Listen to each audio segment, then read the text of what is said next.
It's an email and a letter that make it pretty clear that a county administrator knew the wood was moldy while it was going up. We do know the body is that of a black man in his late 20s or early 30s, but so far no one seems to know how the body got here. That water made it all the way to the Hauser house where it turned into huge sheets of ice. You know, I'm only 5'2" and just a little bit taller than your average size car, and I'm waist up in the snow. Kids crying, adults crying, even third-generation alumni crying. Many say it's the most emotional game they've ever seen. The first thing they do when weather like this is expected is hit the pumps to fuel up. More than 650 lane miles of streets to clear. That's almost like driving from here to Georgia. Now, this black t-shirt may not look like much, but it's actually part of a plan students have to speak out. They say they'd still rather work the holiday season. Why? Because every time this door opens, in walks a new customer with a new attitude. Investigators say Chanel Scott and 2 of her children are safe tonight. They stayed with family in the area after a fire destroyed their home. But Scott's other child, 3-year-old Demetrius Leonard, died in that fire. A lot of people in this neighborhood saw what happened last night. They say it's something they're not likely to forget. It was just a chaos out here. That's what Bev Robinson remembers as she watched her neighbor's house go up in flames. I saw it on TV, and I saw it, you know, off distance, but never this close to me. I've seen people pass, you know, been around people that passed, but never in a fire. Never. Chanel Scott, her 6-year-old, and her baby all got out okay. But 3-year-old Demetrius Leonard wasn't so lucky. Investigators say the fire started here in his room, and firefighters couldn't rescue him. Smoke everywhere, and coming all out the windows and the doors. Fire's a tragic thing, and we often don't understand the power of fire, and boy, on days like today, I wish I didn't understand the power of fire. And that's why we spend so much time talking the safety elements, because it grows so quickly. Now investigators are trying to find out just what happened. Some say it was a television, some say it was electric. And neighbors and friends are finding ways to help a single mother cope with the loss of her son. It felt real bad, you know, and then when they told me the baby had passed, you know, like that really hurted me, you know, because I don't have no kids of my own, but I have a bunch of babies, little nieces and nephews. Now tonight, investigators are waiting, giving Scott some time to grieve before interviewing her and finishing this investigation. In the meantime, as you can see, this home is in pretty bad shape. The fire department tells us at least $30,000 worth of damage. Now, adjusters who were out here about 20 minutes ago say they think that estimate is pretty low. Jennifer? If you look closely, you can see a broken window on this house, signs of struggle, and a place where shooting broke out just last night. But just down the street are families who've lived here for more than 30 years, at-home daycare centers, and what neighbors call signs of what this place used to be. Well, now they say they've had enough because last night's shooting wasn't the first. Shot out with 2 bullets. Imagine waking up to a bullet hole in the wall near where you sleep. Charlie Haskins did, but says in this neighborhood, he's not surprised. My bed's probably right here, and this was right below my bed. That's why neighbors here say a recent shooting is nothing new, except it has them wishing for a throwback to what they call the good old days. It was really quiet. Everybody had families, you know, younger kids. They could play in the neighborhood and not have any concerns, but not anymore. Now this neighborhood is known for something else. There's been at least 3 shootings that I know of this year. Somebody's going to get killed. I mean, it's that bad. That has some packing up, moving on. The neighborhood is so bad that we finally were fed up with it and we moved. But after more than 20 years here, some say that isn't an option, so they're starting to fight back. They need to tell people, you know, you need to stay out of my yard. You need to not be doing this. It won't be easy. I've went to the mayor, I've went to the police several times. I've talked to these landlords. But time is a small price to pay for peace of mind. Too many people shut their doors, don't call the police, don't get involved, and that's the reason you have these things happening. We need something better to happen. Now I talked to Urbana Police. They say this area is always highly patrolled and they intend to keep it that way. In the meantime, neighbors are stepping up their own patrols. They're making a stronger neighborhood watch program, being more active about calling police and each other when trouble starts. By the way, I talked to the man who owns this house. He says he too is sick of the violence and he's kicking the suspect out. Live in Urbana, Christina Wall, WCIA 3 News at 6. They may not look like much now, But they're collector's items worth millions, massive time capsules that haven't been touched since they were flown more than 50 years ago. These are Mike Vadboncourt's passion and his business. I mean, they really are pieces of history. And Vadboncourt is helping them soar again, one rivet at a time. I don't think that repair hurt us any there. Which one? It's a childhood hobby this 41-year-old has finally given wings, leaving behind steady work to live a dream. The P-51 is one of the most famous World War II fighters that in some cases have single-handedly helped win the war. So famous, even Tom Cruise has one in his collection. His was restored by someone else, but only a handful of companies can do this delicate work. Midwest Aero Reconstruction in Danville is one of them. We've got customers in San Antonio, Texas, Atlanta, Georgia, Ohio. We had a customer from Canada. When Midwest Aero gets these planes, they're in pretty rough condition. But a couple of years later, voila, in better condition than they were originally. They were made fast so they could get them out on the line and fight. We're rebuilding them to last for a long time, so there's a lot more detail goes into them. Yeah, this is pretty much a stock, authentic cockpit. Detail this company is known for, has even won awards for. But to these warbird buffs, it's about more than just a trophy. You know, I step back and look at it, and to be able to do something that really was a hobby and something that we really enjoy, I mean, that's worth an awful lot. In Danville, Christina Wall, WCIA 3 News at 10. Vermilion County has one of the biggest meth problems in the state. It's almost as bad in Coles and Effingham counties as well. But local police fear that people don't know just how deadly meth is. Well, tonight in this in-depth report, Life for Meth, a former addict from Effingham County shares her story about how the drug nearly destroyed her life. WCIA 3's Christina Wall talked with her, and Christina, does she agree with police that this is a huge problem in the area?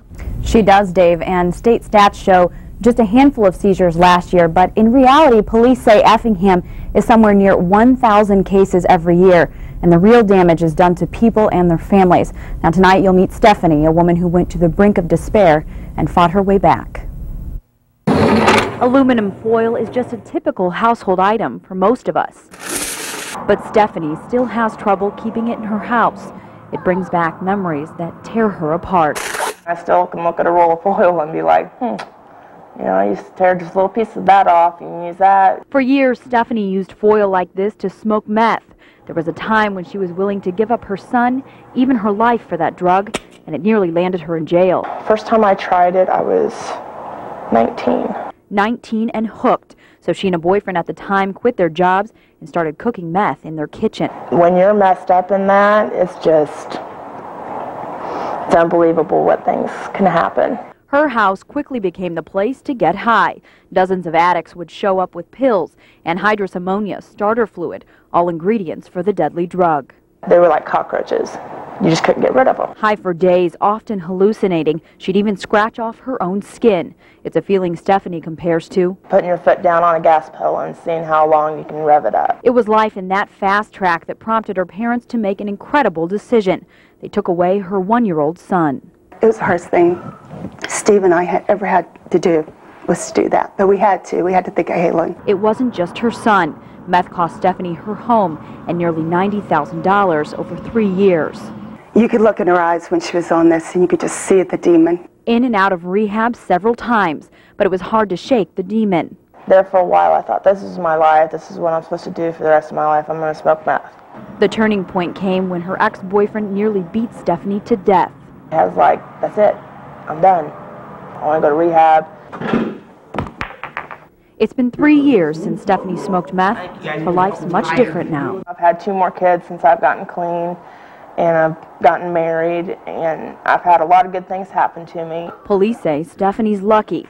Her friends and her ex-boyfriend are all in prison. I thank God every day. Because she's finally being the mother she's always wanted to be. She's got her dream. Now, Stephanie went to rehab before her and her friends were charged, so the state's attorney gave her a second chance, and she's using it to tell her story and save others from what could be a terrible fate. Now, tune in tomorrow for part 2 of my series to find out how people like Stephanie are banding together to fight meth in their hometown. Dave? And she's succeeding. Of course, we wish her all the best. Thanks very much, Christina. In our good news tonight, a father sees his own home destroyed, but it's the day he's been waiting for months. Workers started tearing down Ed Danner's home in Melvin this morning. He says it's a fresh start for him and his daughter Lily. We told you how Lily's mom lost her battle with cancer last September. Now he's struggling to make a new life. We first told you back in December about a woman's mission to make that happen. WCIA-3's Christina is here now. And Christina, it's getting closer to reality.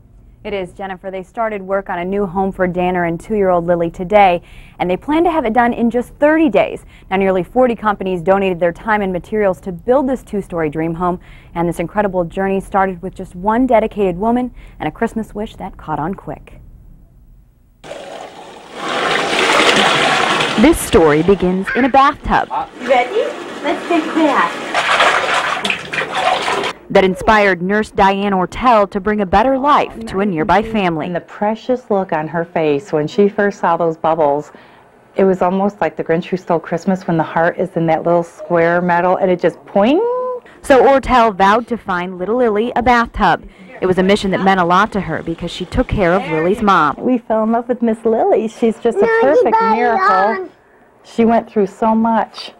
She was inside her mommy where mom had chemotherapy. It soon became bigger than a bathtub. 37 local companies are now devoting their time to turn this old house in Melvin into this. I decided, I could do something right here. Their plans for a home straight from the heart, complete with a playroom for Lily and 3 bedrooms instead of 1. I still can't believe it's happening, even though I watched them tear the house down. It's like God connects all the resources together, and before you know it, you have a project on board, and it just takes somebody saying, yes, I'm willing to help you. And it's just been amazing. Each of these bricks signify a fresh start for Danner, where no detail is overlooked. In just 30 days, a brand new house will sit right here. But they are keeping one part of Christine alive. These are flower bulbs she planted before she passed away. It's really important to me that we preserve these lilies. That's because this little miracle is named after those flowers. They'll grow in rock, water, just nothing. They just seem to thrive, and it's just a fitting name for Lily here, considering everything that she's already went through. The landscaping's the finishing touch, a tribute to the woman they lost. I know she's happy in heaven. But I thought, God, I know she has to be a little bit happier today. She'll know the story and all about her mom, and we're just doing the best for her. How many people love her? But I think she's touched about everybody's life that's ever met her. I could put it on a piece of paper. Now, as we said, the home's going up in just 30 days. They broke ground today because it's Danner's 29th birthday. He says this home, this effort, is the best birthday present he's ever had. Jennifer. And really a present for everyone involved. All right, thank you so much, Christina.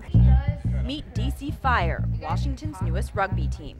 These players all have something in common, and it's not their ability to kick or tackle. It's their determination. Just because I'm in a wheelchair does not mean I can't be successful and do things in life. Those words have become Joe Tezak's and this team's mantra. The misconception, people think that, quadriplegics are pretty much have nothing at all. I'm a pretty independent person. I mean, there's a lot of things that, I can do on my own. I'm living on my own, I'm driving, work. Most people, when they first meet me, they're like, oh, you're a paraplegic. And I go, no, technically I'm a quadriplegic. Because you are quadriplegic does not mean you can't move at all. This game certainly proves that point. From a distance, it appears to be a free-for-all, to kill the man with the ball. There's only one way to stop your opponent. I mean, I've seen some broken fingers, a smashed hand. First time some of my buddies came out and saw it, they were like, are you guys even playing a sport? It looks more like demolition derby. They're like, you broke your neck once. Are you trying to break your neck twice? We literally strap ourselves into the chairs for that reason. However, it's on a routine basis that you and your chair will go over. The game was created as the quadriplegic equivalent to wheelchair basketball. It was introduced in the United States in 1981. Originally, it was dubbed murder ball. But there are only 2 things this game has in common with the sport it's now named after. The contact, and there's a ball. That's about it. Although each play is filled with passion and intense wheelchair duels, the heart of the game is off the court. For these players, quadriplegic rugby is a form of therapy. You get to be around people of the same injury that you have, and I think it helps build their confidence. Mentally, it's good for me to feel like I'm still athletic. And while these players say they aren't quite up to the Paralympic level, they are certainly ready for the challenge ahead. I'm coming in with a serious attitude, and you know, I want to try to give my all and get in some games and, you know, go out there and win. All of us are trying to work through this process and make the best out of a bad situation and go on with life. Something that's become much easier since this team got together. Fire!